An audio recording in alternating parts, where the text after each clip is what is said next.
வணக்கம். பைபிளை முழுவதுமாக வாசிக்கும் நம் லட்சிய பயணத்திற்கு உங்களை அன்புடன் வரவேற்கிறேன். இன்று நாம் தொடக்க நூலில் 40வது அதிகாரத்தை வாசிக்க இருக்கிறோம். இதுவரை நாம் மொத்த நூல்களில் 3.28% நூல்களை வாசித்து முடித்துவிட்டோம். இன்னும் சில நூல்களை முடித்தால் நம் பயணம் வெற்றிகரமாகும். இன்றைய வாசிப்பின் மூலம் அந்த இலக்கை இன்னும் முன்னோக்கி நகர்த்துவோம். வாங்க தொடங்குவோம். கைதிகளின் கனவுகளும் யோசேப்பின் விளக்கங்களும். இவை நிகழ்ந்தபின் எகிப்து மன்னனுக்கு மது பரிமாறுவோனும் அப்பம் தயாரிப்போனும் தங்கள் தலைவனாகிய எகிப்திய மன்னனுக்கு எதிராக குற்றம் செய்தனர். பார்வோன் தன் மது பரிமாறுவோரின் தலைவனும் அப்பம் தயாரிப்போரின் தலைவனும் ஆகிய இரு அதிகாரிகள் மீதும் கடும் கோபம் கொண்டு காவலர் தலைவன் வீட்டிலிருந்த சிறைச்சாலைகளில் அவர்களை அடைத்து வைத்தான். யோசேப்பு அடைபட்டிருந்த இடமும் அதுவே. காவலர் தலைவனோ அவர்களை யோசேப்புடன் சிறையிருக்குமாறு குறித்தான். யோசேப்பும் அவர்களை கண்காணித்து வந்தார். அவர்கள் பல நாள்கள் சிறையில் இருந்தனர். எகிப்திய மன்னனால் சிறைப்பட்டிருந்த மது பரிமாறுவோன் அப்பம் தயாரிப்போன் இருவரும் ஒரே இரவில் கனவு கண்டனர். ஒவ்வொரு கனவும் வெவ்வேறு பொருள் கொண்டிருந்தது.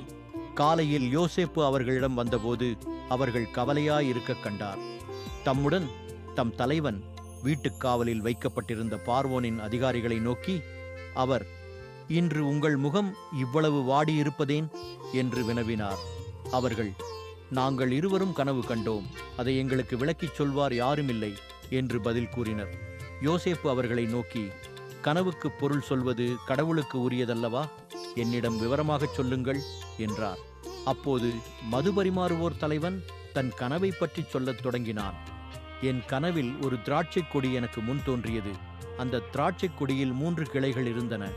அவை அரும்பி பூத்து கொத்து கொத்தாய் பழுக்கக் கண்டேன். கையில் பார்வோனின் கிண்ணம் இருந்தது. நான் பழங்களை பறித்து பார்வோனின் கிண்ணத்தில் பிழிந்து அந்த கிண்ணத்தை பார்வோனின் கையில் கொடுத்தேன் என்றான். யோசேப்பு அவனை நோக்கி, கனவின் பொருள் இதுவே. 3 கிளைகளும் 3 நாள்களை குறிக்கும். இன்னும் 3 நாள்களில் பார்வோன் உன்னை தலைநிமிரச் செய்து உன்னை மீண்டும் முன்னைய பதவியில் அமர்த்துவான். முன்பு நீ பார்வோனின் மது பரிமாறுவோனாயிருந்த காலத்தில் செய்தது போல அவன் கிண்ணத்தை அவன் கையில் கொடுப்பாய். உனக்கு வாழ்வு நலமாய் அமைந்தபின் என்னை மறவாமல் எனக்கு தயை காட்ட வேண்டுகிறேன். பார்வோனிடம் சொல்லி என்னை இச்சிறையிலிருந்து விடுவி. ஏனெனில் நான் எபிரேயரின் நாட்டிலிருந்து கடத்தி கொண்டு வரப்பட்டேன். என்னை காவற்கிடங்கில் தள்ளிவிடும் அளவிற்கு நான் யாதொன்றும் செய்யவில்லை என்றார். யோசேப்பு இவ்வாறு தகுந்த விளக்கம் அளித்ததைக் கண்டு அப்பம் தயாரிப்போரின் தலைவன் அவரிடம், நானும் ஒரு கனவு கண்டேன். இதோ 3 அப்பக்கூடைகள் என் தலையில் இருந்தன. மேற்கூடையில் பார்வோனுக்காகச் சுட்ட பல வகை அப்பங்கள் இருந்தன. பறவைகள் வந்து என் தலைமேல் இருந்த கூடையிலிருந்து அவற்றை தின்றுவிட்டன என்றான். அதற்கு யோசேப்பு, கனவின் பொருள் இதுவே. 3 கூடைகளும் 3 நாள்களை குறிக்கும். இன்னும் 3 நாள்களில் பார்வோன் உனது தலையை வெட்டி உன்னை கழுமரத்தில் ஏற்றுவான். பறவைகள் வந்து உன் சதையை தின்னும் என்றார். 3ஆம் நாள் பார்வோனின் பிறந்த நாள் விழா. அன்று தன் அலுவலர் அனைவருக்கும் அவன் விருந்து அளித்தான். அந்த அலுவலர் முன்னிலையில் மது பரிமாறுவோரின் தலைவன் அப்பம் தயாரிப்போரின் தலைவன் ஆகிய இருவரின் தலைகளையும் நிமிர்த்தினான். மது பரிமாறுவோரின் தலைவனை முன்னைய பதவிக்கு உயர்த்த முன்பு போல் அவன் பார்வோனின் கையில் கிண்ணத்தை கொடுக்கலானான். ஆனால் அப்பம் தயாரிப்போரின் தலைவனை பார்வோன் கழுமரத்தில் ஏற்றினான். யோசேப்பு அவர்களுக்கு விளக்கிச் சொன்னபடியே இவ்வாறு நடந்தது. ஆனால் மது பரிமாறுவோரின் தலைவன் யோசேப்பை பற்றிய நினைவேயில்லாமல் அவரை மறந்துவிட்டான்.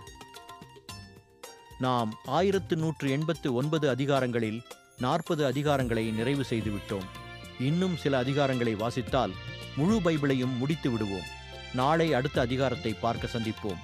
நாள்தோறும் இந்த பயணத்தில் நீங்களும் பங்கேற்றால் பைபிளை முழுமையாக வாசித்து முடிப்போம்.